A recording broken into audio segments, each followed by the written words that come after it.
नमस्कार, आदाब।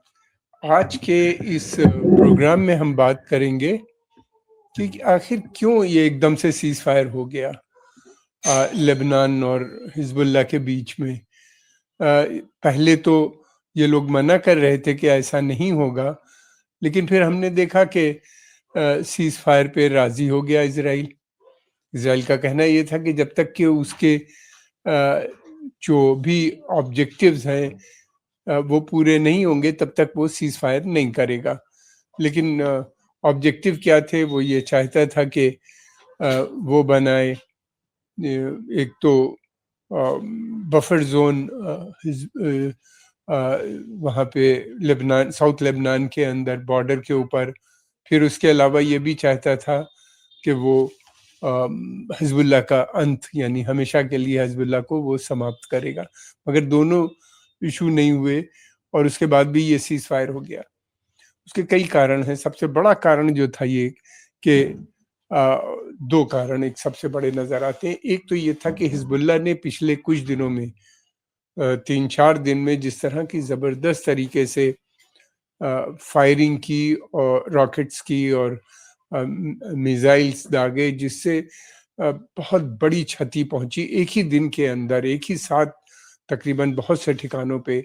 उनके एयर बेस, उनका एयरपोर्ट, उनके पोर्ट्स, दूसरी जगहों पे बेन गुरियन एयरपोर्ट पे, फिर उसके अलावा बहुत से और ठिकानों के ऊपर, और बहुत सी जगहों पे आग लगी हुई थी, ख़ास तौर से तल अवीव में और दूसरे शहरों के अंदर भी, जिसकी वजह से पैनिक हो गया वहाँ पे। इजरायली सोल्जर्स ने, हमने पहले भी बताया कि बड़ी संख्या में लेबनान में जाने से इनकार कर दिया, क्योंकि ये अंदर तो चले जाते थे, वहाँ से उनको निकलने में मुश्किल होती थी। हालांकि इजरायली सोल्जर जो थे वो लितानी रिवर के तक पहुंच गए थे, एक जगह पे पहुंच गए थे।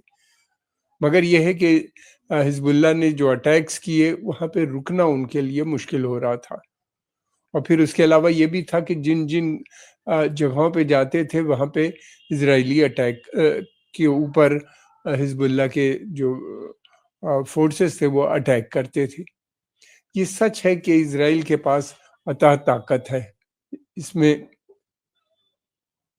इसमें कोई इसमें कोई शक नहीं है। इजराइल के पास अथाह ताकत है, एयर पावर बहुत ज़बरदस्त है, वो बिल्डिंगें डिस्ट्रॉय कर सकता है, बहुत सी चीज़ों पे को हानि पहुंचा सकता है। मगर यह है कि हिजबुल्लाह के फाइटर को ख़त्म करना ये उसके लिए मुमकिन नहीं है। फिर ये भी था कि, और ये भी हुआ कि वहाँ के ऊपर इन्हीं ने अब ये भी देखना है कि उनके अंदर जो एक मिसाइल डिफेंस सिस्टम जो था इजराइल का, वो पूरी तरीके से फेल हो गया था। हालांकि उनके पास 3, मैंने पहले भी बताया कि आयरन डोम, डेविड स्लिंग और एरो 2 और 3 ये तमाम दुनिया में बेच रहे थे, और ये कह के कि ये दुनिया के सबसे अच्छे डिफेंस मिसाइल सिस्टम है, एक शॉर्ट रेंज, एक मीडियम, एक लॉन्ग रेंज।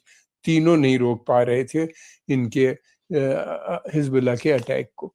फिर ये भी हुआ कि दूसरी तरफ हूती रेबल्स ने जिस तरीके से एक इनके शिप को कब्जा कर लिया, एक अमेरिकन शिप पे अटैक किया, ब्रिटिश शिप था जो इजराइल वेपन लेके जा रहा था, कहा जा रहा है उसके ऊपर भी रेड सी पे इन्हीं ने अटैक किया, और उसकी बहुत सी जगहों पे फुटेज भी नज़र आती हैं। ये जो सिस्टम थे जिनके जो फेलियर्स थे अनेबल, इजराइल ये सेना ने जिस तरीके का प्रोपेगेंडा किया था, उसके बाद ये था, ये स्वयं बिलीव करने लगे थे कि इनको कोई नहीं टच कर सकता। और ये सच है कि 8-10 साल तक ये बड़े सुकून से थे। बीच बीच में हमास जो थे वो अपने रॉकेट छोड़ते थे, लेकिन वो रॉकेट्स जो थे वो बहुत ज़्यादा क्षति नहीं पहुंचा पाते थे, वहां तक पहुंचते ही नहीं थे, मेन ठिकानों पे टारगेट नहीं कर पाते थे। लेकिन अब ये पिछले कुछ दिनों से हम देख रहे हैं कि हिजबुल्लाह और हमास दोनों के जो वेपन सिस्टम है उनका जो अपग्रेडेशन हुआ, यानी बहुत हाई क्लास के उनको मिल गए हैं, दूर तक भी जा सकते हैं। फिर उसके बाद ये कि उनमें एक्यूरेसी भी बहुत है उनके सिस्टम में, जिसकी वजह से उनको बहुत हो रहा है। तो एक ये जो पब्लिक में पैनिक हो गया, आर्मी ने के बड़े सोल्जर्स जो थे बहुत से, उन्हीं ने मना कर दिया। नए रिजर्विस्ट ये लेना चाहते थे, यानी वो लोग जो उनके मदरसों में पढ़ते हैं स्टूडेंट्स, यानी जो उनके सेमिनरीज हैं उसके जूइश सेमिनरीज के स्टूडेंट्स को उन्हीं ने आने से इनकार कर दिया, और एक बड़ी लड़ाई झगड़े भी आपस में हुए उन लोगों के साथ। तो ऐसे में इज़राइल को लगा कि अगर युद्ध चलेगा, ये सच है कि वो लेबनान को बर्बाद करते चले जा रहे हैं, मगर ये कि इज़राइल के में बहुत ज़्यादा नुकसान होंगे।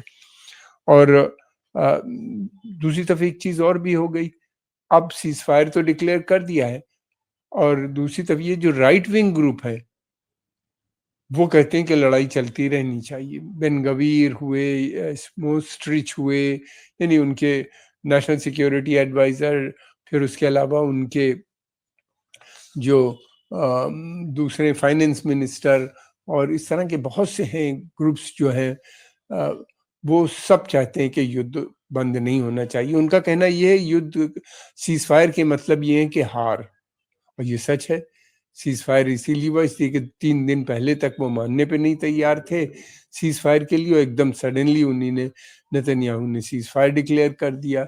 तो ये एक कैबिनेट के अंदर भी एक बड़ा उथल-पुथल सा नज़र आ रहा है, ख़ास तौर से जो ये सरकार का क्या फ्यूचर होगा ये तो कहना मुश्किल है अभी। और दूसरी बात ये कि ये राइट विंगर्स जितने भी हैं, इनको आप कन्विंस करना इनके लिए ज़रा मुश्किल होता है। इनको पहली बार ऐसा लगा है कि ऐसी सरकार आई है जो उनके इशारे पे चल रही है, तो उसको ये गिराने नहीं देंगे, ये चाहेंगे कि युद्ध जारी रहे। युद्ध अगर जारी रहता है तो समस्या इस समय ये है कि अमेरिकन्स का कहना ये है कि अगर आपने बंद नहीं किया, जो उनको बहुत से ऐसे वेपन्स हैं, उनकी सप्लाई बाइडेन एडमिनिस्ट्रेशन ने कहा, प्रेसिडेंट जो बाइडेन का एडमिनिस्ट्रेशन कहता है वो सप्लाई बंद कर देगा। दूसरी तरफ ये भी कहता है कि अगर आपने युद्ध विराम किया, यानी सीज़फायर किया, तो आपको नए और ज़्यादा sophisticated weapon system America supply करेगा, और साथ में पैसा और इंटरनेशनल डिप्लोमेटिक पॉलिटिकल सपोर्ट भी देगा। ये है आर्मी, मगर ये है कि में जो है फटीग नज़र आती है, 1 साल से वो वहाँ पे लड़ रहा था। दूसरी बात ये है कि ये लड़ाई बड़ी मुश्किल है उनके लिए लड़ना, जिस तरह की सिविलियन से लड़ना आर्मी के लिए ज़रा मुश्किल होता है। दूर से फायर करके मार देना लोगों को एयरफोर्स से वो आसान होता है, मगर ये कि सिविलियन बस्ती में जाके औरतों और बच्चों को मारना, हालांकि उन्हीं ने बेइंतहा मारे 44,000 अकेले से ज़्यादा तो गाज़ा में मारे, और लेबनान में भी कई हज़ार अब संख्या हो गई है। लेकिन फिर भी कुछ सभी ऐसे नहीं हैं, वहाँ पे कुछ ऐसे भी सोल्जर्स हैं जो नहीं लड़ पा रहे हैं, जिनको मुश्किल हो रहा है, उनको बीमारियाँ हो रही हैं, ख़ास तौर से मेंटल उनको प्रॉब्लम्स आ रही हैं, और वो कुछ ने खुदकशी तक कर ली है। तो इस हालात में ये है कि मुश्किल हो रहा था। हिज़्बुल्लाह की कैपेबिलिटी जो है वो अंदर तक जाके स्ट्राइक करने की हो गई है, तो कोई शहर अब उनका जो है मेजर वो बचा नहीं। फिर उसके अलावा जो 2-3 दिन के अंदर इन्हीं ने काफ़ी बस्तियों पे भी अटैक किया, ख़ासतौर से सेटलमेंट्स में भी किया, और जो सीरिया का गोलान हाइट्स है वहाँ के ऊपर भी बहुत अटैक किए। अब ये है कि कैसे होगा, किस तरीके से होगा, आने वाला समय बताएगा, मगर ये है कि मुश्किल आ गई है इज़राइल के सामने। इकोनॉमी की भी कंडीशन अच्छी नहीं है, पॉलिटिकल डिवीज़न हो गया है। लोग मैं ये नहीं कह रहा हूँ कि सारा इज़राइली चाहता है कि युद्ध बंद हो जाए। अधिकतर इज़राइल की जो जनता है वो चाहती है कि हमास और हिज़्बुल्लाह की समाप्ति हो, और सबसे बड़ी बात ये है कि अमेरिका भी चाहता है, अमेरिका का भी यही ऑब्जेक्टिव है। अभी तक वो बार-बार कहते हैं, जो उनके फॉरेन मिनिस्टर हैं अमेरिका के, सेक्रेटरी ऑफ स्टेट जिसे वो लोग कहते हैं, उनका मानना यही कि हमें हिज़्बुल्लाह को कमज़ोर ख़त्म होना चाहिए। हिज़्बुल्लाह एक आतंकवादी संगठन है, और वो तो ये भी नहीं, बल्कि वो ये भी कहते हैं कि ईरान में भी ये आयतुल्लाह रिजीम को जाना चाहिए। अब देखना ये है कि इस युद्ध का ईरान के ऊपर क्या असर पड़ता है, खासतौर से आने वाला जो एडमिनिस्ट्रेशन है उनका, डोनाल्ड ट्रंप का, वो किस तरह से देखता है? अभी तक तो वो पूरी तरीके से ईरान के लगता था कि ईरान को बर्बाद कर देंगे। क्या वो न्यूक्लियर ऑप्शन में जाएँगे, या अगर युद्ध लड़ते हैं तो उनके लिए बहुत मुश्किल हो जाएगी, क्योंकि उनको ऐसा दिखाई दे रहा है वहाँ पे अमेरिकन एडमिनिस्ट्रेशन को भी हिज़्बुल्लाह से ज़्यादा मुश्किल होगा ईरान से लड़ना। ईरान काफ़ी शक्तिशाली है, इन सब ग्रुप से ज़्यादा शक्तिशाली है, उसका एक बड़ा सपोर्ट बेस भी है, मुल्क के अंदर भी, मुल्क के बाहर भी, देश-विदेश में। और फिर उसके अलावा ये भी है कि उसके पास नए वेपन सिस्टम जो उन्होंने डेवलप किए हैं, वो काफ़ी कैपेबल नज़र आते हैं। हालाँकि अमेरिका और इज़राइल के आगे वो इतने नहीं है, लेकिन वो छवि पहुँचाने में इज़राइल को और अमेरिकन फ़ोर्सेस को जो उस क्षेत्र में हैं, वो काफ़ी हैं। तो अब ये आने वाला समय बताएगा कि प्रेसिडेंट डोनाल्ड ट्रंप जो बनेंगे उनकी क्या नीति होती है ईरान को लेके, हालांकि वो और इजराइल के साथ किस तरह का उनका रवैया होता है। हमको थोड़ा वेट करना चाहिए, और जल्दी ही हम इस पे हम आपसे बात भी करेंगे। लेकिन फिलहाल ऐसा है कि ये युद्ध जो था वो इजराइल एक तरह से बहुत से जानकारों का मानना ये है कि वो युद्ध हार गया है। आज के इस पॉडकास्ट में इतना ही। जल्दी हम एक नया लेके आएंगे आपके सामने और आपसे अ, अ, बात करेंगे। अगर आपको पसंद आए तो इसको लाइक कीजिए, सब्सक्राइब कीजिए और आगे प्रमोट भी कीजिए। आपका बहुत